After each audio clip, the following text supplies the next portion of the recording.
Convido você, meu irmão e irmã, a abrir a sua Bíblia no primeiro livro de Reis, capítulo de número 22. Capítulo de número 22. Primeiro livro de Reis, capítulo de número 22.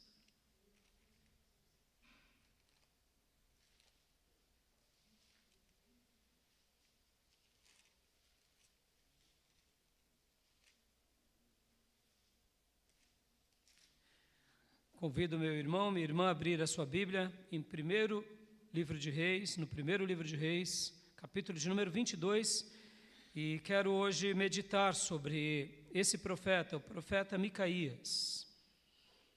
O título da minha mensagem é Profeta Micaías. Tenho pregado sobre os profetas e a importância de Deus levantar profetas no meio do seu povo.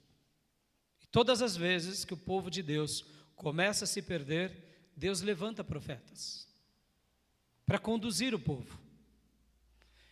Hoje, os grandes profetas de Deus não necessariamente fazem o papel como Micaías, como Elias, como Jeremias, dando uma nova revelação. Hoje os profetas levam o povo de Deus à grande revelação de Deus. Amém, igreja? A palavra de Deus é a profecia de Deus para a igreja de todos os séculos. Então, eu não preciso necessariamente ter uma visão, uma iluminação. O que eu preciso é levar uma mensagem que passe pelo crivo, que passe por essa peneira ao coração da igreja. Podem ver que hoje, quando acompanhamos muitas igrejas e muitas mensagens, e vamos ler a Bíblia, fica muito diferente da Bíblia daquela mensagem. O pastor pega um texto, usa num outro contexto que não tem nada a ver com o texto e diz que Deus está falando. E aprendemos que um texto fora de contexto só serve de pretexto. Se eu sou de Deus e digo que creio em Jesus, e a palavra de Deus é a palavra de Deus para mim, ela nos basta. Amém, irmãos? E se eu quero ouvir a palavra de Deus, tem que ser conforme foi deixada por Deus do Gênesis ao Apocalipse. A palavra de Deus sempre será a verdade de Deus para nós em qualquer geração. A diferença dos profetas antigos para os profetas novos é que os profetas antigos estavam revelando a palavra de Deus ao povo de Deus. E essa revelação foi concluída com o livro de Apocalipse. Nós hoje não temos uma revelação nova. Nós temos a revelação bíblica. Temos uma iluminação na revelação. Temos uma clareza na revelação. Agora, Deus pode dar um dom a um profeta de discernimento, onde ele compreenda coisas que outros não compreendiam, de iluminação, ou mesmo um dom de profecia sobre um acontecimento. Mas perceba, se eu estarei sendo um instrumento de Deus para a nossa igreja, para a nossa cidade, ou para o nosso país, ou para o mundo, essa profecia é para nós hoje. Essa profecia não tem que ser colocada do lado da Bíblia, e esse é o grande problema. Então Deus pode falar para você sobre o emprego, sobre um futuro, sobre o chamado do seu filho. Isso é uma profecia inspirativa para a nossa vida, para a nossa igreja local. Por exemplo, irmãos, sempre se ouviu de várias fontes que o nosso país seria um celeiro do mundo, há décadas. Um celeiro espiritual e um celeiro físico. Podem ver que o Brasil se tornou uma nação protestante, na sua grande maioria. Hoje o número de igrejas e de irmãos é uma coisa muito significativa comparando com o que está acontecendo no mundo. Eu não sei se você sabe, na Europa a gente vive uma crise. Muitos templos que eram gigantes, que cabiam 2, 3 mil pessoas, hoje vão 10 pessoas. E muitos templos estão sendo vendidos porque essas 10 pessoas não conseguem pagar os impostos. E elas estão se tornando mesquitas, estão se tornando boates, bares, salão de jogos. Pastor, Mas onde era o berço protestante? Onde era o berço protestante, hoje não tem mais. Por quê? Porque a igreja foi se perdendo e hoje eles querem uma igreja que responda ao que eles querem ouvir. E essa é uma realidade. No Brasil não. Agora, nessa manhã, no nosso país, a quantidade de irmãos que estão se reunindo para adorar e glorificar a Jesus é maravilhoso. Amém, irmãos? Durante o domingo à noite, o sábado, o que acontece na nossa nação, acontece em poucas nações do mundo. Então, nós hoje somos o quê? Somos o celeiro espiritual, estamos levando o evangelho para muitas pessoas, estamos levando o pão de Deus, ou seja, essa profecia que vários homens de Deus e vários profetas profetizaram está se cumprindo. Mas essa profecia também tinha um outro significado, que seríamos um celeiro para o mundo. E hoje nós praticamente somos o celeiro físico do mundo. Para cada 3 pessoas do planeta, uma é alimentada pelo que se produz no Brasil. É muita coisa. É muita coisa. Para cada 3 pratos de comida no mundo, um é produzido totalmente no Brasil. Pensem nisso, ao poder da nossa agricultura, do agronegócio. É assim. Então Deus tem feito com que sejamos celeiro. Alguém profetizou, alguém falou, alguém mencionou. Então Deus pode usar um profeta para falar algo para você. Um mensageiro da parte de Deus. Só que essa profecia é para a sua vida, é para a nossa igreja, é para o nosso estado. Não é uma profecia que deve ser colocada junto com a Bíblia. Estão entendendo, irmãos? Então eu acredito que Deus levanta profetas. O problema é esse. Muitos falsos profetas têm se levantado dentro da igreja do Deus vivo. Podem ver que a quantidade de falsos profetas que tem entre nós é imensa. Por quê? Porque, irmãos, o diabo não quer que a igreja seja sal e luz. Hoje a igreja virou uma igreja triunfalista, egoísta e egocêntrica. É a minha vitória, é a minha bênção, é a minha alegria. Irmãos, nós não estamos aqui para fazer a vontade de ninguém. Vocês não estão aqui para fazer a vontade do pastor, vocês não estão aqui para fazer a vontade da Igreja Batista, vocês não estão aqui para fazer a vontade da tradição batista, vocês estão aqui para fazer a vontade de Deus. Amém, irmãos? É isso. Mas quando um falso profeta é levantado, ele acaba falando o que as pessoas querem ouvir. E as pessoas ouvindo o que elas gostam, elas contribuem, elas dizimam, elas participam. Irmão, você não veio aqui para fazer a sua vontade, eu não vim aqui para fazer a minha vontade, eu vim aqui para fazer a vontade de Deus. Amém, irmãos? Então, cuidado com os falsos profetas. Eles vão existir, sempre vão existir, mas eles vão ter força, guardem isso no coração. Guardem isso. Uma ovelha só deixa de ouvir o pastor em 2 ocasiões. Ou quando ela está doente, ou quando ela está gagá, biologicamente falando. Uma ovelhinha, uma ovelha sendo cuidada por um pastor. Na sua prática mesmo, um pastor de ovelha. Ele está ali apacentando, cuidando. De repente ele nota que ele dá uma ordem de comando. Ele chama e todas as ovelhas vêm, mas uma não vem. Quando esse pastor vai ver, ela está com febre, alguma coisa aconteceu, ela está doente, aí ele tem que medicar. Ou quando é uma ovelhinha bem velhinha, que começa a falhar os neurônios dela, ela já não consegue mais discernir o som da voz do pastor e de repente ela se confunde com outro pastor. E é assim no mundo natural, viu, irmão? Então guarde isso no seu coração. Ovelhas saudáveis ouvem a voz do Supremo Pastor. Ovelhas que não são gagás ouvem a voz do Supremo Pastor. Amém, irmãos?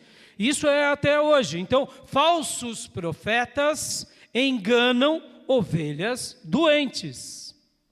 falsos profetas enganam ovelhas gagás.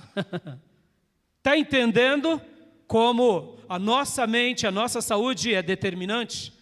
Porque aí, se o meu pastor ou se aquela igreja começar a pregar besteira, opa, não. Porque, irmãos, qual é o papel do pastor? O papel do pastor é levar a palavra do Supremo Pastor às ovelhas. É isso que eu quero fazer hoje aqui, o que eu venho fazendo há tantos anos. Porque no momento em que eu não der a comida do Supremo Pastor, eu começo agora a dar outro tipo de comida. E temos a grama de Deus e temos a grama do mundo. A grama de Deus será comida para a tua alma. A água de Deus será comida para a tua alma. Mas e a grama do mundo? E a grama dos falsos profetas? É uma grama sintética. Já jogou bola na grama de verdade? E na grama sintética? Parece a mesma coisa, não é? É a mesma coisa? Não é. É muito diferente. Mas engana. Quebra um galho. Vem cá, uma ovelha morrendo de fome. Ela vê lá uma graminha misturada com grama sintética. Ela vai comer? Come. E depois ela vai morrer. Vai ficar doente. Por quê? Porque houve mistura. Os falsos profetas misturam a mensagem. Meu irmão, você e eu somos ovelhas de Jesus. Aqui estamos diante da grama de Deus. Amém, meus irmãos? Então, os profetas de Deus, eles fazem questão de dar a grama de Deus e de dar a água de Deus. Vem cá, meu irmão. Você tem problema de diabetes, pressão alta, toma muito refrigerante? Vai ficar disso para pior. Para com isso. Pastor, refrigerante é um veneno. Pastor, o senhor está abominando? Não. O refrigerante não vai te matar agora, aos poucos.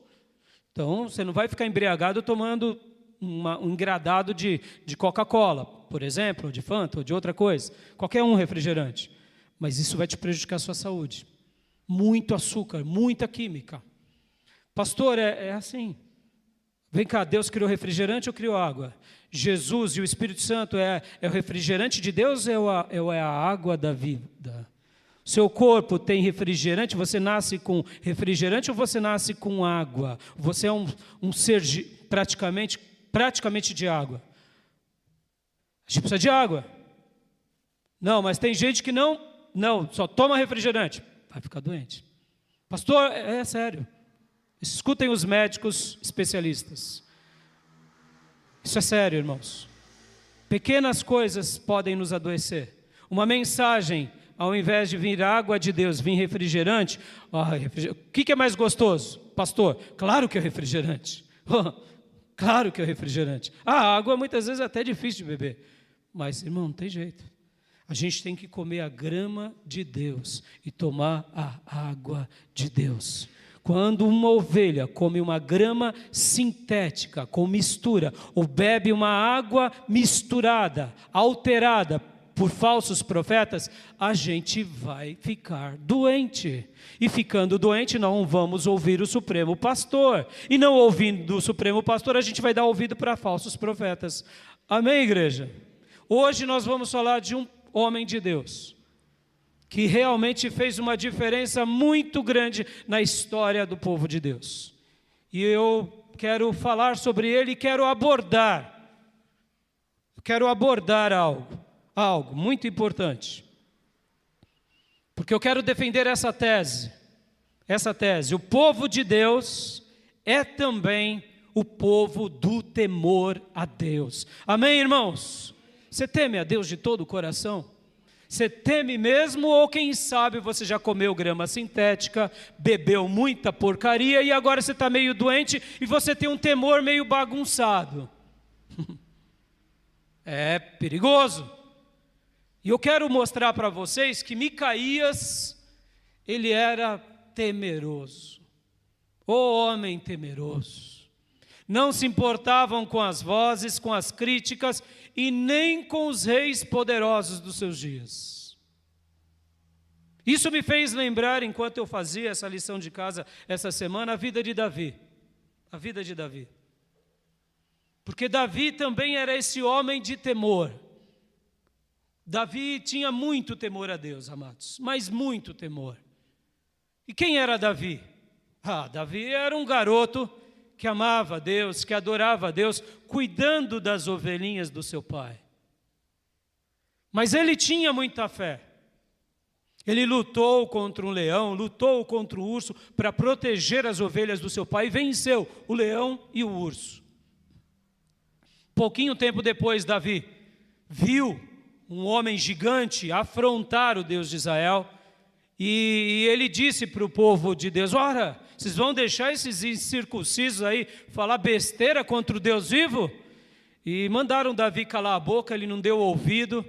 E ele foi ao rei e falou: olha, eu quero lutar contra esse incircunciso. O rei olhou para ele e falou: mas quem é você? Você é um entregador de comida, você é um poeta, como que você vai lutar? Eu vou lutar porque eu não vou em meu nome, eu vou no nome do Senhor.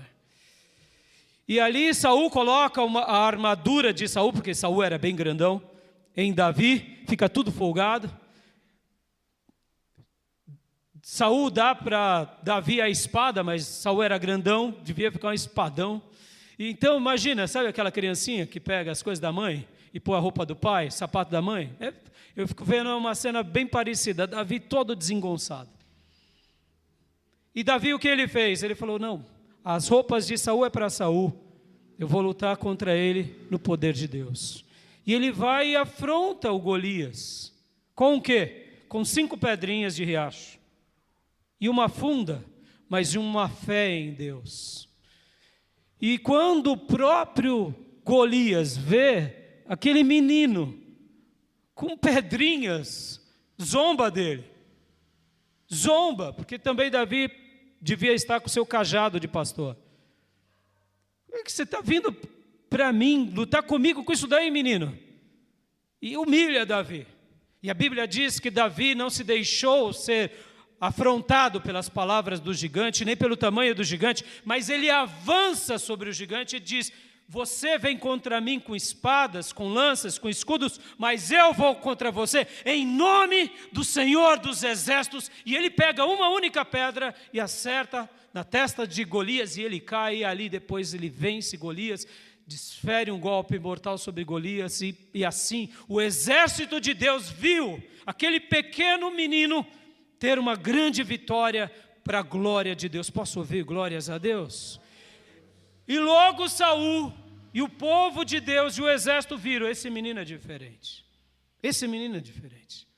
E ele já foi chamado a ser escudeiro de Davi, ou seja, deixou de ser arpista, deixou de ser aquele que levava comida para os irmãos e agora passou a ser alguém do lado do rei. E ele começa a crescer e vence batalhas e conquista muitas vitórias e se torna um comandante, depois um general, e é assim a vida de Davi. E depois Davi se torna rei de Hebrom e depois rei de Jerusalém e de todo Israel. E agora, como rei, acontece uma coisa, é isso que eu quero que vocês olhem. Por que eu estou falando de Davi aqui e quero falar de Micaías? Porque Davi, ele vai trazer a arca de Deus de volta para Jerusalém. E acontece algo. E eu quero ler com vocês, antes de ler aqui, 2 Reis 22. Vamos ler agora 1 Crônicas 13, 12. Primeiro livro de Crônicas 13, 12. Deixa o dedo aí em segundo livro de Reis 22. 1 Crônicas 13, 12.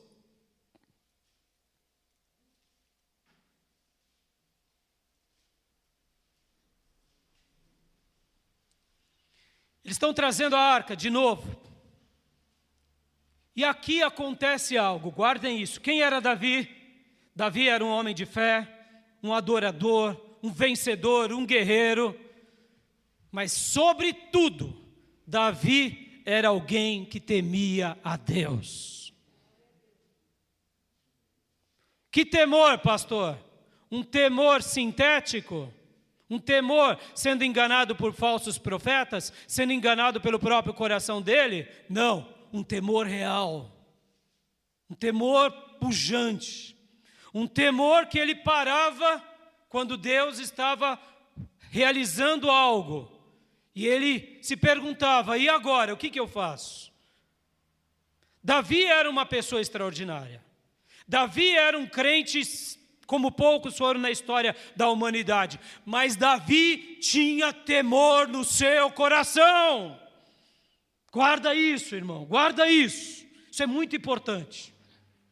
Olha só o que diz o texto.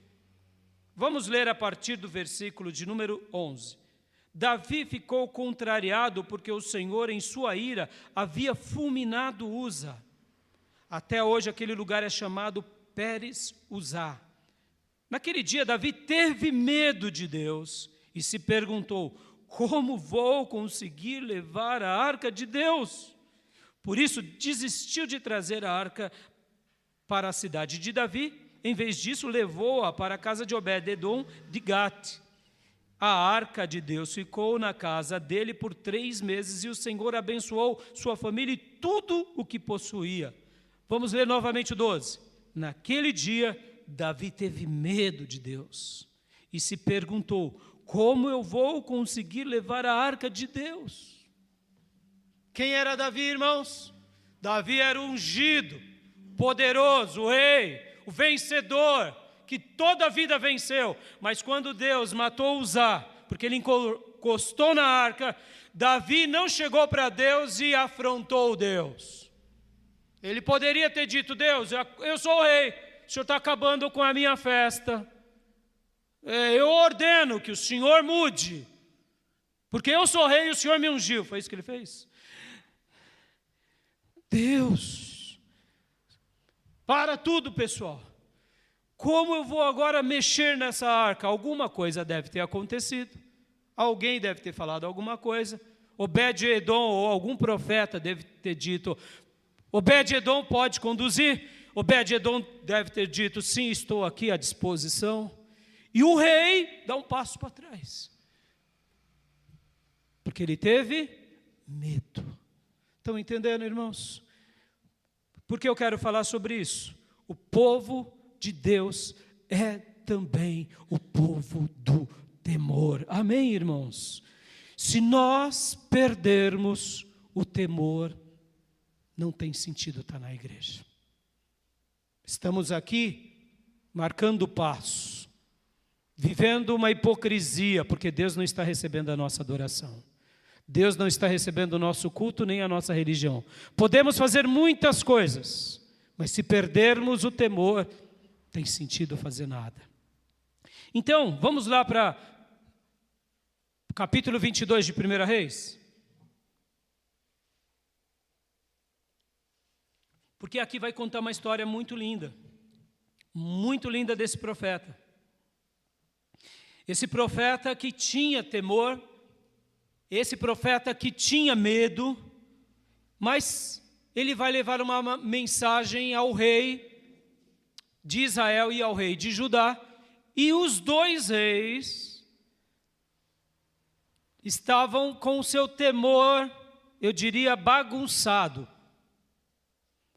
Acabe era o rei de Israel, da tribo do norte, esse era um desviado. E Josafá era um rei piedoso, da tribo do sul. Mas ele não vigiou aqui. Mas Micaías leva uma palavra a esses 2 reis, a essas 2 nações, porque as pessoas tinham perdido o medo de Deus. E quanto mais, guardem essa frase, e quanto mais perdemos o medo de Deus, mais próximo o juízo de Deus está sobre nós. Ah, pastor, então não ter temor implica em outra coisa? Sim. Quanto menos temor, mais o juízo de Deus se aproxima. Quanto mais temor, mais longe do juízo ficamos. Por quê? Porque entendemos Deus agir. Porque Davi, há pouco, quando lemos lá em Crônicas, Davi teve medo. E por ele ter medo de Deus, Deus não o sentencia. Agora Acabe não tem medo. E Josafá, que era servo de Deus, não vigia. De todos os temores na vida, meus irmãos, guardem isso no seu coração. O temor a Deus é o mais importante de todos. Você tem medo de ficar desempregado? Com certeza. Você tem medo de perder a tua casa? Com certeza. Você tem medo de perder a tua saúde? Com certeza. Você tem medo de perder o seu casamento, os seus filhos, ser trocado como um bagaço? Com certeza. Você tem medo que o nosso país passe por uma guerra? Com certeza. Você tem medo que os teus filhos se enveredem para caminhos terríveis de pecado e você veja eles sofrerem? Com certeza. O temor preserva a vida. Ter medo é bom. O único medo que não é bom é aquele medo que nos acovarda. Então, o medo, o temor, o tremor é bom. Mas de todos os temores da vida, todos que são legítimos, temer a Deus deve ser o primeiro de todos e não o último. Pode ver. As pessoas têm medo de ficar doente, têm medo de ver o casamento acabar, tem medo de perder o emprego, perder a casa, ficar doente, velho, e tem medo, mas de temer a Deus, um pouquinho. Não. Hoje eu quero que você mude essa ordem. Você peça para Deus no seu coração, não, Deus muda. Eu quero aprender a te temer como Davi. Eu quero aprender a te temer como Micaías. Eu quero aprender a te temer como Elias. Eu quero aprender a te temer como Jeremias. Eu quero aprender a te temer como Daniel. Eu quero aprender a te temer, Senhor. Porque quando perdemos o temor, perdemos tudo. E o povo de Deus, guarde isso, é o povo do temor. É o povo do temor. E o que é temor, pastor? É se impressionar com a santidade de Deus. É se impressionar por tudo que Deus nos pede, nos orienta e com a glória dEle. E é um impressionar que faz a gente parar. Porque se eu digo que eu temo, mas as minhas atitudes não demonstram isso, então você não é uma pessoa que teme. Quando Deus mostra o seu juízo, a sua santidade, a sua glória, fazendo algo, eu preciso aprender, e não guarde isso no seu coração. Você não tem que aprender sofrendo. Você não precisa aprender sofrendo. Se alguém sofre, e você vê que aquela pessoa sofre porque ela não teve temor, seja inteligente. Aprenda por meio disso. Aprenda por meio dessa situação.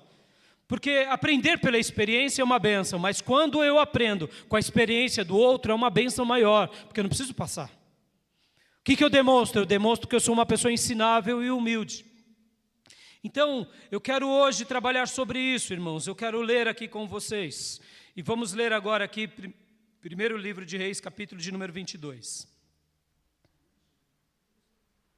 Primeiro livro de Reis, capítulo de número 22, do versículo 1 em diante.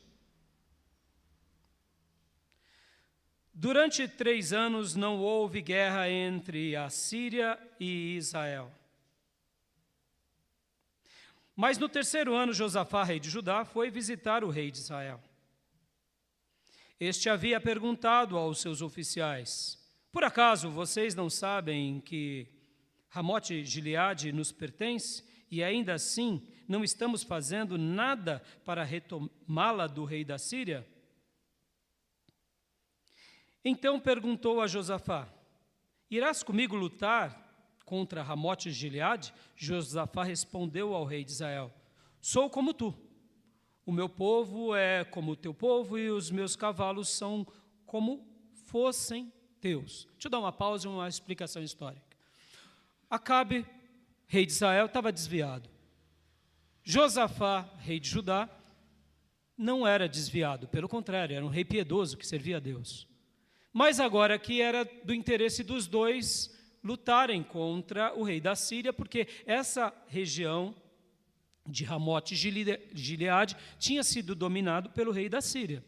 Então não era interessante os dois deixarem com que o rei da Síria continuasse tomando as terras, porque uma hora o rei da Síria poderia tomar ou a tribo do norte ou a tribo do sul.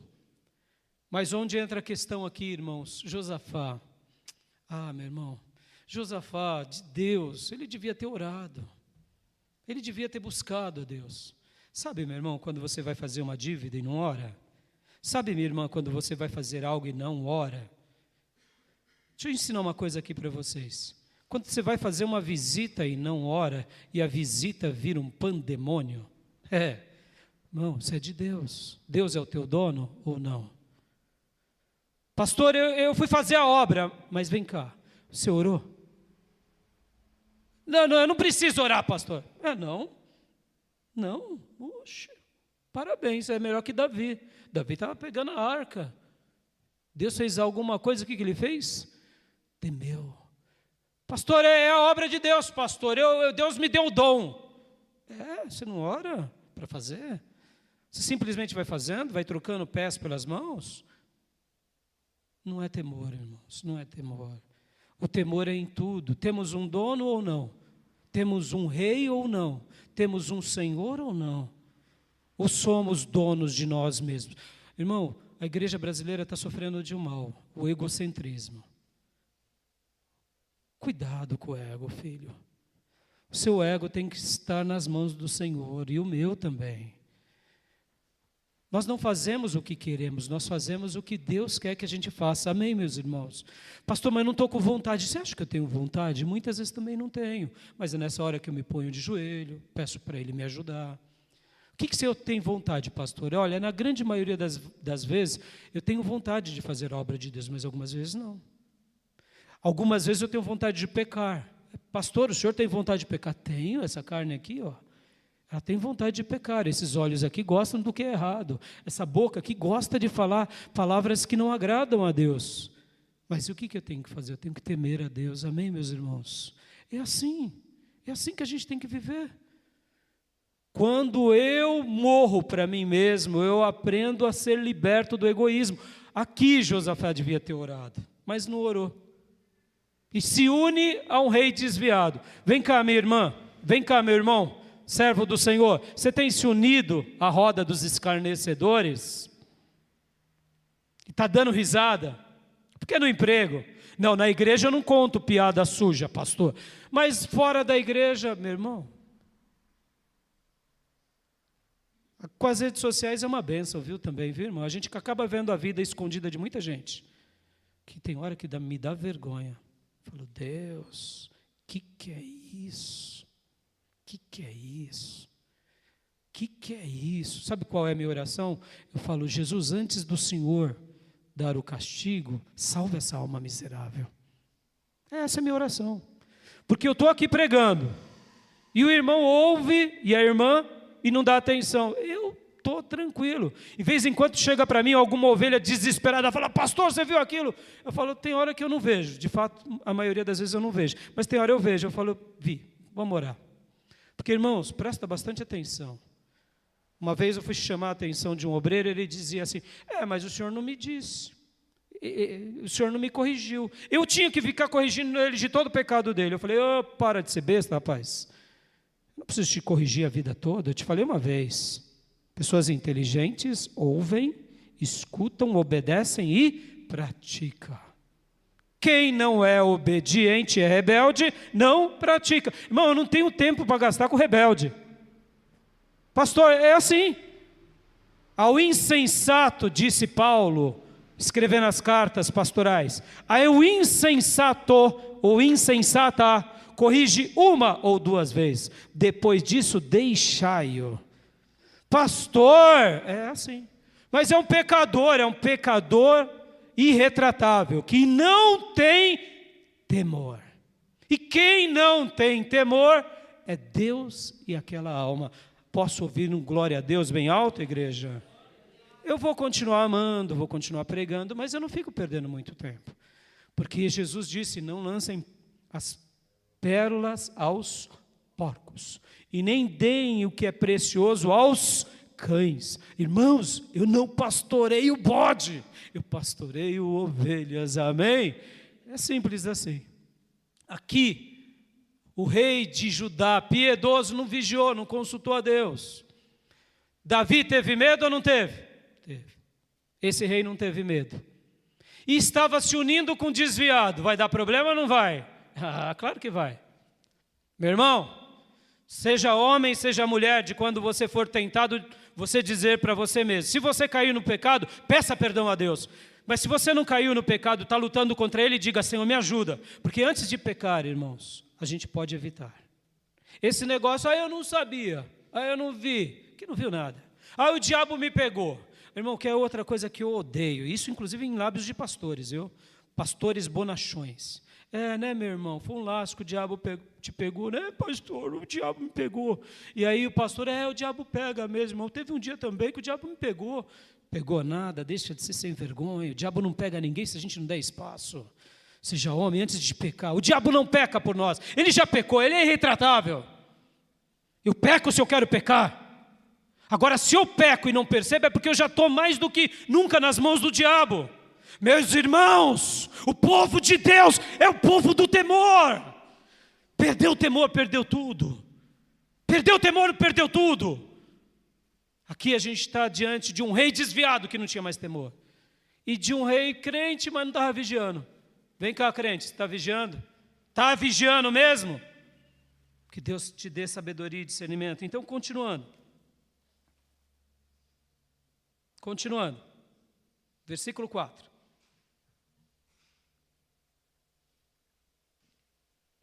Então perguntou a Josafá, irás comigo lutar contra Ramote e Gileade? Josafá respondeu ao rei de Israel, sou como tu, o meu povo é como o teu povo, e os meus cavalos são como se fossem teus. Agora vem cá, era de Josafá ou era de Deus o povo de Josafá? Não consulta a Deus, meu irmão, a igreja é tua, o dom é teu, a casa é tua, o emprego é teu. Então vamos lá, versículo 5. Mas acrescentou, peço-te que busques primeiro o conselho do Senhor. Ou seja, Josafá não estava vigiando, mas era crente, ia na igreja, tinha sacerdotes. Então, vamos orar antes da guerra? Vamos fazer uma obra? Mas vamos orar, né? Estava vigiando Josafá, era dele o povo, soldados era dele, a nação era dele. Mas vou buscar a Deus. Vamos ver se deu certo? Os dois buscando a Deus? Vamos lá. Vamos ver o que o rei desviado fez. Então o rei de Israel, versículo 6, reuniu 400 profetas e lhe perguntou, 400? Vamos lá, igreja, 400? Eram profetas ou não eram? 400. Pouco profeta? Não. Precisava de muito profeta? Não, mas ele traz 400. Opa, então o rei desviado trouxe 400 profetas dele? Sim, 400 profetas dele, que cuidavam do rei, da rainha, cuidavam de Samaria e cuidavam de toda a nação da tribo do norte. Vem cá, vamos ver que tipo de profeta eles eram. Se eles eram profeta de Deus ou se eles eram falsos profetas. Vem cá, tem muito falso profeta? Já existiu? Vai existir? Sempre vai existir? Meu irmão, vai existir. Ovelha doente, ovelha gagá, segue falsos profetas. Ovelhas saudáveis seguem o supremo pastor e os verdadeiros profetas. Aqui, vamos ver, 400. E ele pergunta, devo ir à guerra contra Ramote e Gileade ou não? O rei disse, junto com Josafá, chamou os 400 e fez a pergunta a eles, devo ir ou não? Jogou a peteca na mão dos profetas. Vamos ver o que os profetas fizeram com a peteca? Vamos lá, vamos ver.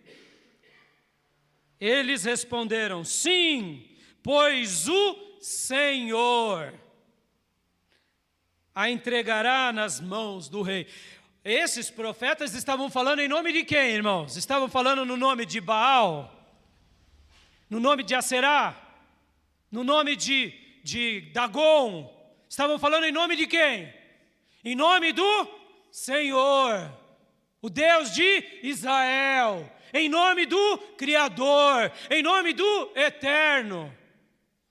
400, de forma uníssona, sim, rei, pode ir à guerra, o Senhor entregará Ramote e Gileade nas suas mãos, ó rei. Acabe e Josafá. Oh, aleluia! Vamos pegar de volta a nossa terra. Vamos tomar da mão do rei da Síria. Está vendo, Josafá? Você pediu para a gente buscar Deus aí, ó, 400. Não importa a quantidade de falsos profetas, se são falsos profetas, porque o falso profeta não teme verdadeiramente a Deus. Poderia ter 4 milhões, não importa. O que importa é ouvir a voz de Deus sobre tudo. 400, irmãos. Possivelmente eram até ministros integrais, que serviam ao rei. Continuemos o texto. Josafá, versículo 7, perguntou: não existe aqui mais nenhum profeta do Senhor a quem possamos consultar? Olha, lembra que eu falei que era um rei piedoso a Deus? Mas não estava vigiando.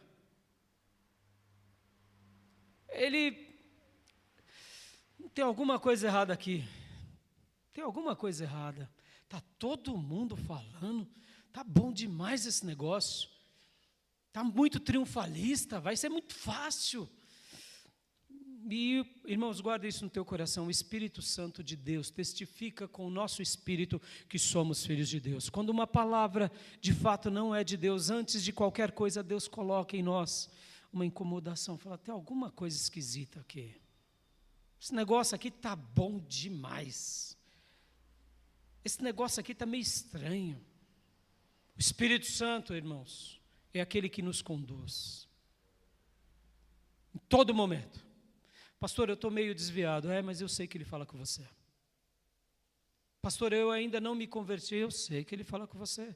Eu também passei por todos esses estágios da minha vida. Já fiquei meio desviado. Não era servo de Deus. E o Espírito Santo falava porque Ele te ama. Ele não desistiu de você, meu irmão. Um falso profeta encontra uma matéria-prima, que é o não crente e o desviado. Porque sempre vai falar o que eles querem. Mas o Espírito Santo sempre vai sussurrar no seu ouvido e pôr no teu coração. Tem alguma coisa errada, ou com a minha vida, ou com isso daqui, ou com aquilo acolá. E aqui, o rei que não estava vigiando, era servo de Deus, mas não estava vigiando. Depois leiam a história e a vida de Josafá. Vocês vão ver, ele é piedoso. Faz muita coisa, segue os passos de Davi, não limpa toda Jerusalém como deveria, mas era piedoso, mas não estava vigiando aqui. E aí ele faz uma pergunta, não tem, mas nenhumzinho, 400, mas não tem mais nenhumzinho. Aí vem a resposta, versículo 8, o rei de Israel respondeu a Josafá: ainda há um homem por meio de quem podemos consultar o Senhor, mas eu o odeio, porque nunca profetiza coisas boas ao meu respeito, mas sempre coisas ruins. Perceba, ó o rei desviado. Desviados odeiam profetas de Deus. Porque profetas de Deus não dizem o que as pessoas querem ouvir, dizem o que Deus quer falar. Posso ouvir glórias a Deus? Nosso compromisso é com a palavra, amados. Meu compromisso é com Deus, é com a palavra dele. E ele diz aqui para o rei desviado, será que aqui o rei que não estava vigiando, o desviado diz para o rei que não estava vigiando, será que aqui o Josafá não podia falar assim, ai, complicou, eita, e agora? Eu já fiz aliança, mas e agora fiquei em péssimos lençóis. Possivelmente Josafá agiu por orgulho aqui, porque ele agora estava ouvindo uma palavra. Continuemos a leitura. Mas sempre coisas ruins. É Micaías, filho de Imlá. O rei não deveria dizer isso, Josafá respondeu. Olha só, o rei diz que odeia, diz que ele profetiza coisas ruins, mas não diga isso, rei. Olha aqui, o crente que não vigia, que sabe que está pondo o pé lá no pecado, e que o capeta, o cramunhão está puxando, e você, não, ele devia aqui, ele está até corrigindo o desviado, mas não adianta você corrigir o desviado e não está vigiando. Está entendendo, irmãos? Versículo 9. Então o rei de Israel chamou um dos oficiais e disse, traga Micaías, filho de Imlá, imediatamente. Usando vestes reais, o rei de Israel e Josafá, rei de Judá, estavam sentados em seus tronos, na eira junto à porta de Samaria, e todos os profetas estavam profetizando em transe diante deles. Olha lá, o culto estava pegando fogo, em transe e tal, e repetindo os mantras, vai dar tudo certo. Irmãos, eu amo essas leituras. Eu quando pego um texto como esse que eu estou hoje pregando para vocês, eu fico remoendo ele a semana, o dia, de noite. Eu fico vendo esse cenário. Os dois reis se unem para pegar de volta um pedaço da terra que era deles, se fazem alianças, chamam os profetas, vêm os profetas. Irmão, aqui, dê tempo, tá? Imaginem a situação. Vamos buscar a Deus? Vamos. Vieram os profetas. Bom dia, rei. Bom dia. Podemos ir? Podem. E continua o culto. Ele não tem mais nenhumzinho? Tem. Vamos chamá-lo. E o culto continua. Vitória, vitória, vitória, porque eu vou vencer. Deus é comigo. E aí? Transe, emotividade. Espiritualidade, aqui diz transe, mas olhando, você não disser, irmão, presta atenção, muitas coisas a gente não vai notar. Não vamos notar. Deus não vai permitir, porque Ele já nos deixou a palavra. Ele já nos deixou o Espírito Santo dEle morando em nós. E a gente não vai notar quando é um falso profeta, ou quando é um irmão que não está vigiando. A gente não vai notar. Se a gente tem a palavra, tem o Espírito Santo, é o nosso dever dar um ponto final. Continuando. Versículo 11. E Zedequias, filho de Quenaá, tinha feito chifres de ferro e declarou: assim diz o Senhor, com estes chifres tu ferirás os arameus até que sejam destruídos. Olha só, tinha um chefe dos 400 lá, Zedequias, um profeta, pegou um chifre de ferro. Com esse chifre, porque o chifre representava nesses dias poder. Tinha um chefinho lá, hein? E chifre, performático culto, né?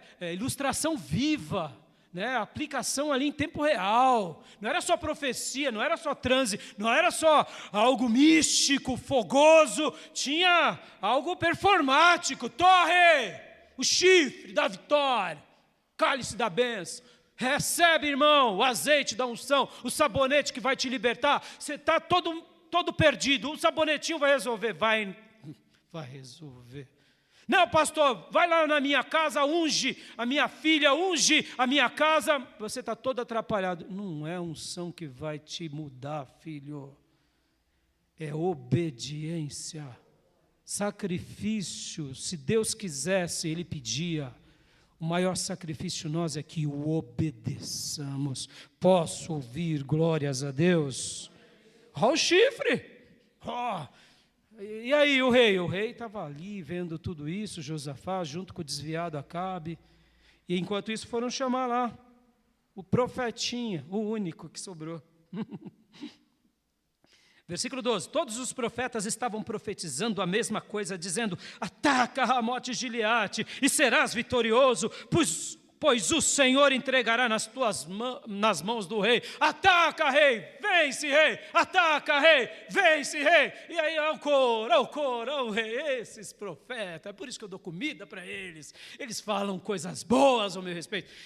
Meus irmãos, deixa eu ensinar uma coisa para vocês. Nós seres humanos, tem um fator chamado psicologia de massa. Psicologia de massa. Todos nós seguimos a psicologia de massa, querendo ou não. Ninguém gosta de ficar na contramão. Só que existem coisas na psicologia de massa que são peçonhentas, que são malignas, e coisas que não. Então, tem coisas que você pode fazer, não tem problema, mas muitas coisas tem. Na psicologia de massa da igreja, de uma igreja de falso profeta, essas vozes acabam atrapalhando a nossa percepção. Você está ali no meio de desviado e todo mundo dizendo: você vai vencer, você vai vencer, você vai triunfar, você vai ser rico. Aí você está vivendo uma vida de desviado, sem temor. Você não vai vencer, filho. Você vai perecer. Você pode até enriquecer, mas você vai para o inferno com dinheiro e tudo. Pastor, é sério, amados. Quando perdemos o temor, perdemos tudo, porque o povo de Deus é também o povo do temor. Não importam as milhares de vozes. Aqui, muitas vozes, coros, cânticos, transe, chifre. Continuando. 13. O mensageiro tinha ido chamar Micaías e disse: veja, todos os outros profetas estão predizendo que o rei terá sucesso. Sua palavra também deve ser favorável. Quem foi buscar Micaías já disse: Micaías, é assim que está o negócio lá, tá? É o seguinte, tem 400 lá dizendo, cantando, em transe, com chifre e tal, e aí? É assim que você tem que... A cartilha está aqui, tá, Micaías? E ele disse, continuando, versículo de número...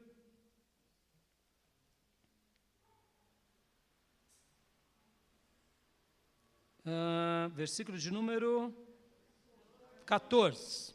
Micaías, porém, disse: juro pelo nome do Senhor, que direi o que o Senhor me mandar. Tá bom, vou dizer, fulano, que Deus mandar.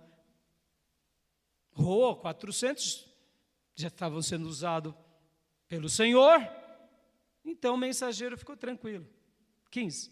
Quando ele chegou, o rei lhe perguntou: Micaías, devemos ir à guerra contra Ramote e Gileade ou não? Eu fico imaginando esse cenário. Agora entra Micaías junto com o mensageiro que foi buscá-lo. Todos os demais 400 profetas faziam assim. Chegou do contra. Culto parou. Sabe que negócio? Quando entra alguém, chegou fulano.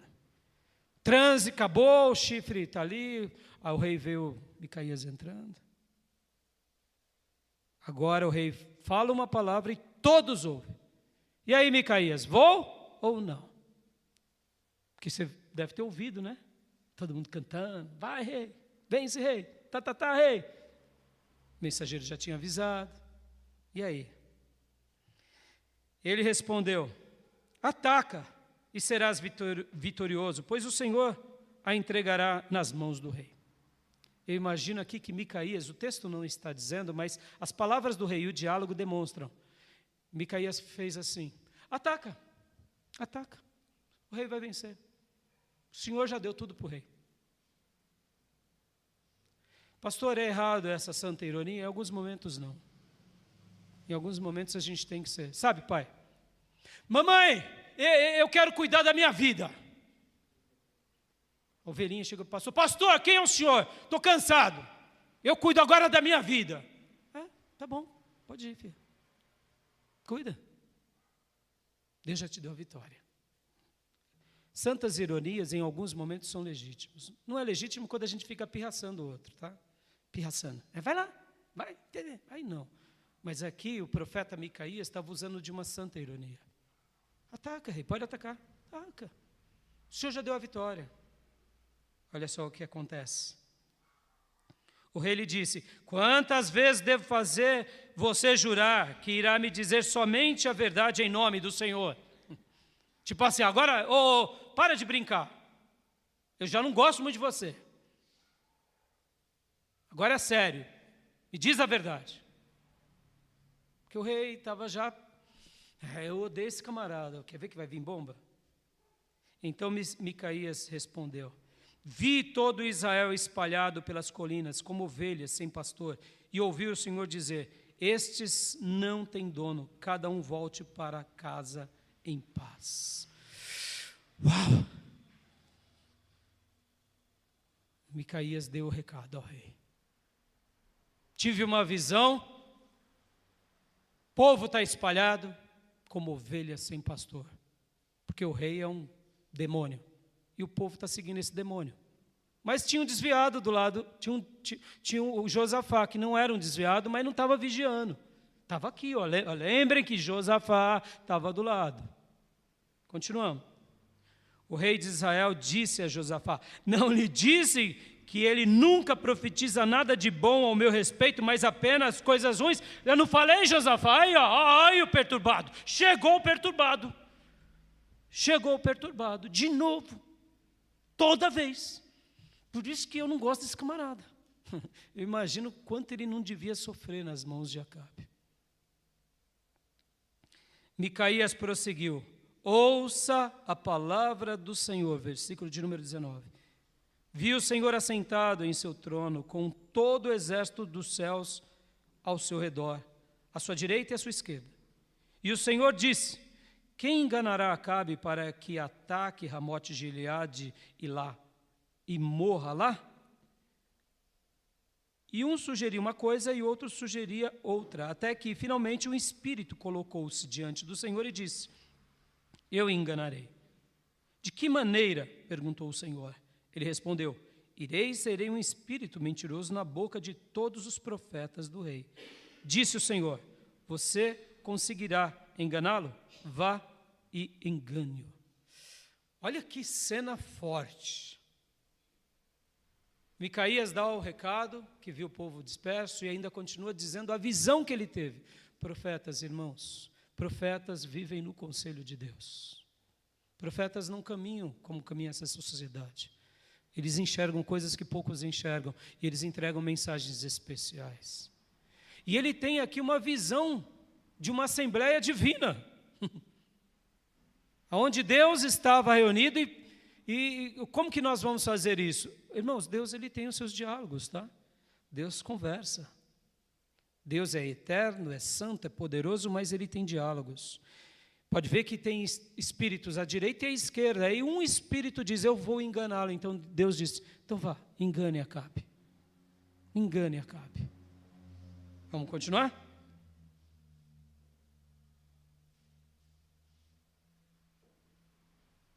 Versículo 23. E o Senhor pôs um espírito mentiroso na boca desses profetas, desses seus profetas. O Senhor decretou a sua desgraça. Uau! Nas bocas dos falsos profetas há um espírito, amém? Vamos lá, gente? Há um espírito, amém? Quem é o pai da mentira? Meu irmão, todo falso profeta sempre terá um espírito de mentira sobre ele. Porque eu vou colocar minha alma ao cuidado de um falso profeta. Então, Zedequias, aquele lá do chifre, sabe aquele lá do chifre? Vai lá, rei, está aqui, com esse chifre você vencerá. Filho de Naana, aproximou-se e deu um tapa no rosto de Micaías. Opa, aí que ousado, hein? E perguntou: por qual caminho foi o Espírito da parte do Senhor quando saiu de mim para falar a você? Ou seja, você não viu o Espírito mentiroso aqui não? Pum! De onde ele saiu? Aqui não tinha nada a ver com o Espírito mentiroso. O Espírito mentiroso estava na boca. Aqui foi a mão do profeta desviado batendo. Mas quis ironizar. Porque agora, irmãos, é 400 contra 1. É uma nação que está perdida. É um rei que teme a Deus, mas não está vigiando. Perceba o cenário do problema. Versículo de número 25. Micaías respondeu: você descobrirá no dia em que estiveres escondendo de quarto em quarto. Você vai saber de onde veio esse espírito quando você estiver se escondendo. Porque assim como Israel vai ser destruído, você também vai estar se escondendo, morrendo de medo. O rei então ordenou: envie Micaías de volta a Amon, o governador da cidade, filho de Joás, filho do rei, e digam: assim diz o rei, ponham este homem na prisão, a pão e água, até que eu volte em segurança. Micaías declarou: se você de fato voltar em segurança, o Senhor não falou por meu intermédio. E acrescentou: ouçam o que eu estou dizendo, todos vocês. Uau! Guardem Micaías preso e deem a ele pão e água. Irmãos, os profetas de Deus sofrem a humilhação de homens que não temem a Deus, sofrem a humilhações de falsos profetas que não temem a Deus, e ainda, sem merecer, vão presos a pão e a água. Mas não se preocupe, você que foi chamado para ser profeta, os olhos de Deus estão sobre a tua vida. O cuidado do Altíssimo sempre estará sobre os profetas. Posso ouvir glórias a Deus? E aqui o rei disse: faça isso até que eu volte. E ele disse: se você voltar, Deus não falou por meu intermédio. Uau! O homem de Deus é algo lindo, irmãos. O homem de Deus faz coisas que somente homens de Deus sabem. E aqui do versículo de número 29 ao 40 diz: então o rei de Israel e Josafá, rei de Judá, foram atacar Ramote de Gileade. E o rei de Israel disse a Josafá: entrarei disfarçado em combate, mas tu usas tuas vestes reais. O rei de Israel disfarçou-se e ambos foram para o combate. Olha só a ideia que dá aqui. Os dois reis, geralmente haviam trajes reais que identificavam onde estava o rei e o pelotão principal. O rei de Israel disse assim: olha, eu vou me misturar no meio do povo, mas você fica com os trajes reais. Dá para entender aqui que lá no fundo, o desviado estava com medo. Mas não estava com medo do temor, estava com medo da morte. Porque ele pensou: não, eu vou me misturar no meio do povo, qualquer coisa eu me safo. Se tiverem que matar o rei, mata o rei, que não está vigiando. Josafá, está entendendo quando a gente faz aliança com um cara que é desviado? Ele vai nos jogar na fogueira, hein? E você está achando que ele é teu irmão. Olha a estratégia dele aqui, ele é a autopreservação. Ele estava aqui se dissimulando como um soldado, porque é aquilo, irmão, de repente, se é um soldado, você se enrosca ali e foge. Está feio o negócio, você foge. E o inimigo vai querer quem? A cabeça do rei. Catou a cabeça do rei, ganhou a guerra. É assim. E Josafá, o bobão, aqui, irmão, me permita, é de Deus, mas não vigiou. Deus não usou Micaías. Deus não usou Micaías. O que ele tinha que ter feito? Desculpa, rei. A nação que eu cuido é de Deus. Tínhamos um trato até agora. Você chamou os 400, veio esse. Desculpa, não tenho mais o que fazer. Vai você sozinho. Era assim que ele tinha que ter feito. Mas é aí onde entra a vaidade. Sabe, meu irmão, eu disse que eu vou até o final, então eu vou até o final, mesmo com o desviado. Meu irmão, você é de Deus ou não? Você tem um dono? Você tem um amo? Segue as palavras dos profetas e vocês prosperarão. Creio em Deus e vocês terão as vitórias. Amém, meus irmãos? Continuemos aqui, versículo 31. O rei da Síria havia ordenado aos seus 32 chefes de carros de guerra: não lutem contra ninguém, seja soldado, seja oficial, senão contra o rei de Israel. Olha o alvo do inimigo. Eu quero a cabeça do rei. Não gastem tempo com o soldado, com o general, não com ninguém. Eu quero o rei. Quando os chefes dos carros viram Josafá, pensaram: é o rei de Israel. E o cercaram para atacá-lo. Mas Josafá gritou. E quando os comandantes dos carros viram que não era o rei de Israel, deixaram de persegui-lo. Pela misericórdia de Deus. Alguém deve ter gritado: rei Josafá, cuidado! Aí eles: opa, peraí, é Acabe que a gente quer. Não quero Josafá, não quero o rei do Egito, eu quero Acabe. Alguma coisa aconteceu. Irmão, quando você não está vigiando, cuidado, viu? Deus ainda vai ter misericórdia da tua vida. Mas pode ser que não, hein? Josafá, que Deus teve misericórdia. Mas podia ter morrido com o desviado. Porque vamos ver o que vai acontecer com o desviado? Vamos lá? Versículo 34. De repente, um soldado disparou seu arco ao acaso e atingiu o rei de Israel entre os encaixes da sua armadura. Então o rei disse ao condutor do seu carro: tire-me do combate, fui ferido. Olha só, ao acaso, coincidência, né? Ele está, Acabe aqui com uma armadura, está no meio dos soldados, e uma flecha do nada, foi e atingiu entre a couraça do rei. E aí ele me tira da guerra, estou ferido. Deus tinha dito o que para ele? Se você voltar. E ele foi, tentou dissimular. O desviado, irmãos, olha, o desviado é criativo, viu? O desviado é criativo. Ele tenta dar um jeitinho, o profeta diz, a palavra de Deus diz, ele é criativo. Irmão, não adianta. Agora presta bastante atenção. Não é acaso, viu? Não existe coincidência, tá? Eu aprendi no seminário com um pastor que dizia: existe Jesuscidência. Tudo já foi decretado pelo Eterno, amém? Se você está no caminho de morte, mais cedo ou mais tarde virá a morte. Se você está no caminho de vida, você desfrutará da vida. Se Deus está usando os seus profetas, dê atenção aos profetas, se arrependa, seja alguém que tema a Deus. Está sofrendo a pão e água? Está sendo humilhado pelos falsos profetas, pelos poderosos? Descansa, tua alma é do Senhor. O povo de Deus é o povo do temor. E aí, continuando, 35, a batalha foi violenta durante todo o dia, e assim o rei teve que enfrentar os arameus em pé no seu carro. O sangue do ferimento ficou escorrendo até o piso do carro de guerra. Ao cair da tarde, ele morreu. Quando o sol estava se pondo, propagou-se um grito por todo o exército, cada homem para a sua cidade, cada um para a sua terra. O rei não estava misturado? Não deu para fugir, porque a guerra foi, violenta. Ele não conseguiu fugir. Ficaram ali batalhando, ele mesmo ferido ali, foi vazando o seu sangue. Sabe o que eu fico vendo aqui? Deus dizendo assim: desviado, volta. Você não está vendo que eu já te atingi? Desviado. Eu não te atingi, desviado. Eu imagino que agora, se Acabe foi para o céu, ele teve esse tempo aqui. Senhor, perdoa, vai. Aquele maldito Micaías. Não, desculpa, Senhor, aquele servo de Deus, né? Porque ele disse que a gente vai. Eu acredito, eu não sei se ele se retratou, porque uma pessoa irretratável, irmãos, guardem isso, irmão, ninguém vai por. Presta bastante atenção, o discurso do céu do inferno, tá?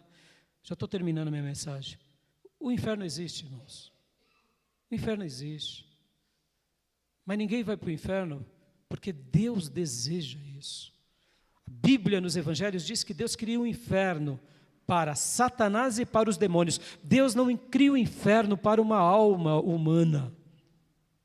Mas uma pessoa irretratável, ela vira um diabo em si mesmo. E mesmo muitas vezes morrendo, ela não dá o braço a torcer. Eu não sei se Acabe foi para o céu, tá? Uma coisa eu sei. Micaías falou, temeu, estava preso, mas sobreviveu. O rei Acabe morreu. Zedequias, com chifre, com os profetas, pereceram. Muitas almas pereceram. Josafá, pela misericórdia de Deus, sobreviveu.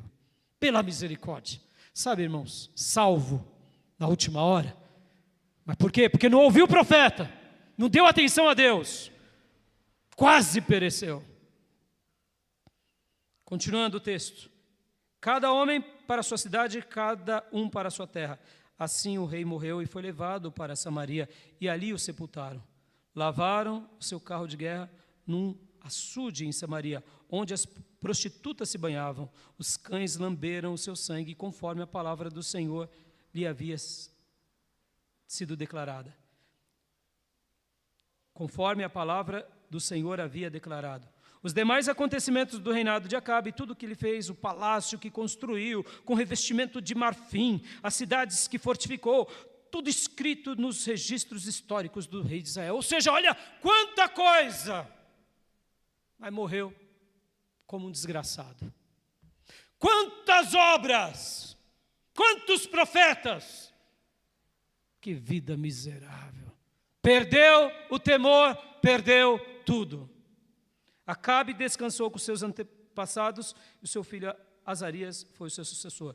Aqui, quando fala que os cães lamberam o seu sangue, deixa eu fazer uma breve citação. Em 21:19, o próprio profeta Elias chega para ele e diz assim: porque ele toma o que não era dele e mata um homem amando da sua mulher. Ou seja, aceitando as instruções da sua mulher. E o profeta diz que o sangue dele seria lambido pelos cães, porque ele fez coisas erradas. Ou seja, era um cara irretratável, meu irmão. Aconteceu a palavra do profeta Elias e do profeta Micaías. O povo de Deus é também o povo do temor e do tremor. O temor a Deus nos salvará nesta vida e no porvir. Precisamos crer nos profetas e nas profecias sagradas. Se não vigiarmos, seremos enganados pelos falsos profetas, pelos homens ímpios e pelos poderosos. Que nesse dia o Senhor derrame sobre todos nós temor e tremor, em nome de Jesus. Quero orar com você. Pai, muito obrigado por essa palavra. Derrama do teu temor, do teu tremor sobre todos nós. Nos atrai a tua palavra, para que a gente consiga viver como o Senhor quer e deseja. Tenha misericórdia da nossa vida. Tenha misericórdia, Pai, da tua igreja, esse aprisco. Tenha misericórdia da nossa nação. Tenha misericórdia, Pai, daqueles que são falsos profetas, daqueles que são como Acabe, irretratáveis, ou como, quem sabe, daqueles que são como Josafá, que não estão vigiando, papai. Ó Deus, que a tua misericórdia continue sendo derramada sobre todos nós, papai, mas Abra os nossos sentidos, abra o nosso coração, nos dá temor, papai, nos dá temor, tremor, como foi Davi, que quando viu o Senhor ferir Uzá, ele temeu a Deus, ele teve medo de Deus. Ó Deus, ajuda-nos a termos essa relação, porque não adianta a gente ter medo de tanta coisa na vida e não ter medo de Deus. Ó Pai, eu te peço, continue falando aos nossos corações pelo poder do Teu Santo Espírito, continue nos ajudando nas nossas limitações, fraquezas, continue, ó Deus, falando conosco para que a gente não dê desculpas, e muitas vezes nem transfira as culpas, mas para que a gente possa ser, ó Deus, alguém como foi Micaías, um vaso nas Tuas mãos. Eu sei que ele não queria ter feito o que fez, mas já que o Senhor deu a ele uma palavra, ele entregou a Tua palavra.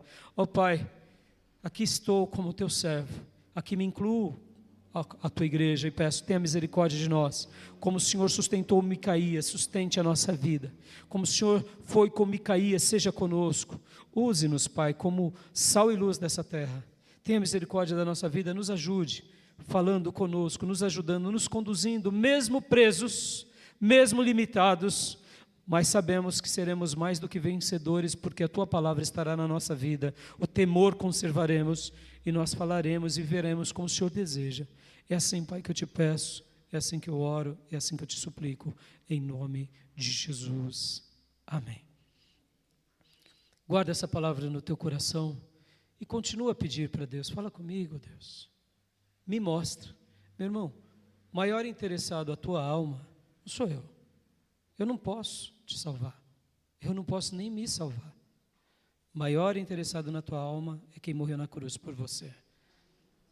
Se Ele te ama, peça para Ele. Senhor, eu tenho tido um temor doente, como o de Josafá, que não está vigiando. Ou eu já sou um desviado, como Acabe, que preciso só de falsos profetas. Ou eu sou como Micaías, que mesmo sofrendo, sendo humilhado, eu me mantenho fiel. Senhor, fala comigo. Senhor, revela-te a mim. Senhor, me visita. E aguarde. Ele vai sacudir a tua vida. Porque Ele te ama.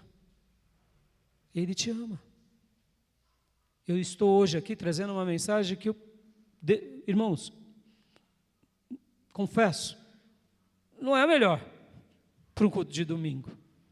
Mas foi a palavra que Deus pôs no meu coração para mim, para o meu lar e para a nossa igreja. Amém? Quero dar a bênção apostólica. Que a graça do Senhor Jesus, que o amor de Deus Pai e as santas e eternas consolações do Espírito Santo de Deus estejam com todos nós, com todos vocês, agora e para sempre. Amém. Se houver alguém aqui que quer aceitar a Jesus, ou nas redes sociais, ou se reconciliar com Deus, me procure no final desse culto. Um excelente domingo. Deus te abençoe, meus irmãos. Pode se abraçar. Está encerrado o nosso culto.